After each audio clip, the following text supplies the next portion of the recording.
नहीं है, बल्कि ये एक ऑर्गेनाइज्ड जेनोसाइड है, एक मुनज़्ज़म नस्लकुशी है।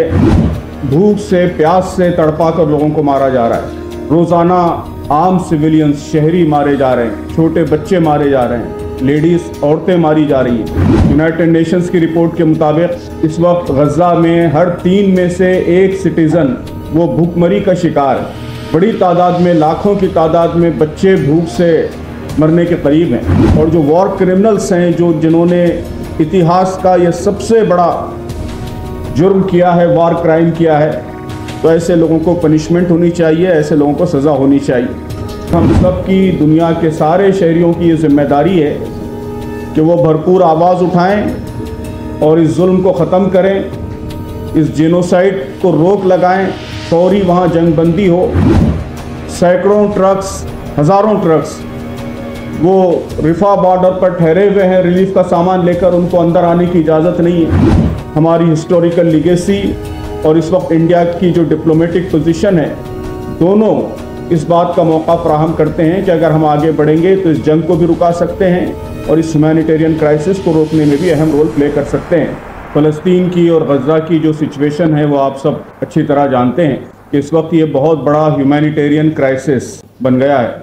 रोज़ाना आम सिविलियंस शहरी मारे जा रहे हैं, छोटे बच्चे मारे जा रहे हैं, लेडीज़ औरतें मारी जा रही हैं और भूख से प्यास से तड़पा कर लोगों को मारा जा रहा है। यूनाइटेड नेशंस की रिपोर्ट के मुताबिक इस वक्त गज़ा में हर 3 में से 1 सिटीज़न वो भूखमरी का शिकार है। बड़ी तादाद में, लाखों की तादाद में बच्चे भूख से मरने के करीब हैं। कल जो कुछ हुआ है आपके इल्म में है कि इजराइल ने पहले कुछ इलाकों को सेफ जोन डिक्लेयर किया कि ये सेफ जोन है और यहाँ कोई जंग नहीं होगी और यहाँ आप फूड कलेक्ट करें, और बाद में उन सेफ जोन्स में बमबारी करके 67 लोगों को मारा गया, जिसमें बड़ी तादाद बच्चों की।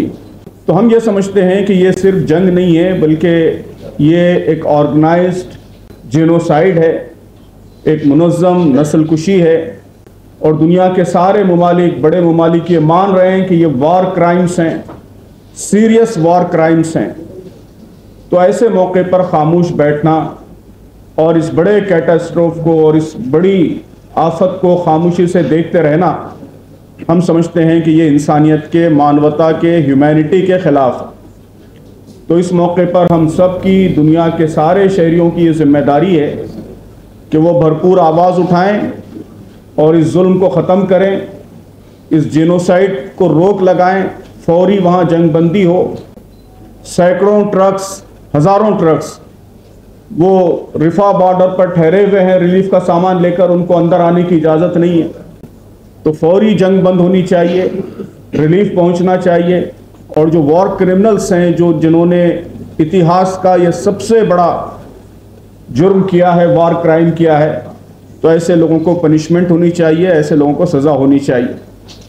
तो हिंदुस्तान के सारे मुसलमानों की जानिब से, हमारे मुल्क के सारे इंसाफ पसंद शहरियों की जानिब से हम ये मुतालबा करने के लिए, ये डिमांड करने के लिए हमने ये आज की प्रेस कॉन्फ्रेंस आयोजित की है।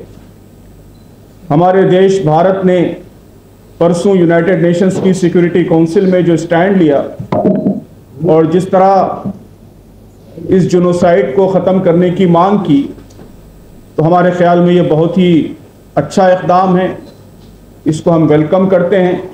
लेकिन हम समझते हैं कि ये काफ़ी नहीं है। भारत के लिए यह अवसर है, मौका है कि वो एक लीडरशिप का रोल प्ले करे। हमने ऐसे इश्यूज़ पर हमेशा लीडरशिप का रोल प्ले किया है और दुनिया के कमज़ोरों को और परेशान हालों को, तीसरी दुनिया के लोगों को सपोर्ट किया है। तो ये मौका है, तारीख़ का एक बहुत ही सुनहरी मौका हमको मिला है कि हम दुनिया के सारे मज़लूमों की, तीसरी दुनिया की लीडरशिप कर सकते हैं। तो जो कुछ थर्सडे को हमारे मुल्क ने यूनाइटेड नेशंस की सिक्योरिटी काउंसिल में स्टैंड लिया है, उसको हम वेलकम करते हैं। लेकिन हम ये भी डिमांड करते हैं कि इससे आगे बढ़कर और डिसाइसिव रोल प्ले करें। हमारी हिस्टोरिकल लीगेसी और इस वक्त इंडिया की जो डिप्लोमेटिक पोजीशन है, दोनों इस बात का मौका फराहम करते हैं कि अगर हम आगे बढ़ेंगे तो इस जंग को भी रुका सकते हैं और इस ह्यूमैनिटेरियन क्राइसिस को रोकने में भी अहम रोल प्ले कर सकते हैं। तो हम भारत सरकार से ये भी मुतालबा करते हैं कि वो आगे बढ़कर बहुत ही इम्पोर्टेंट रोल, डिसाइसिव रोल वो प्ले करें और भारत के तमाम शहरियों से भी अपील करते हैं कि वो हमारी हुकूमत से भी और इंटरनेशनल कम्युनिटी से भी इस जेनोसाइड को, इस कत्लेआम को रोकने की भरपूर मांग करें। बहुत शुक्रिया।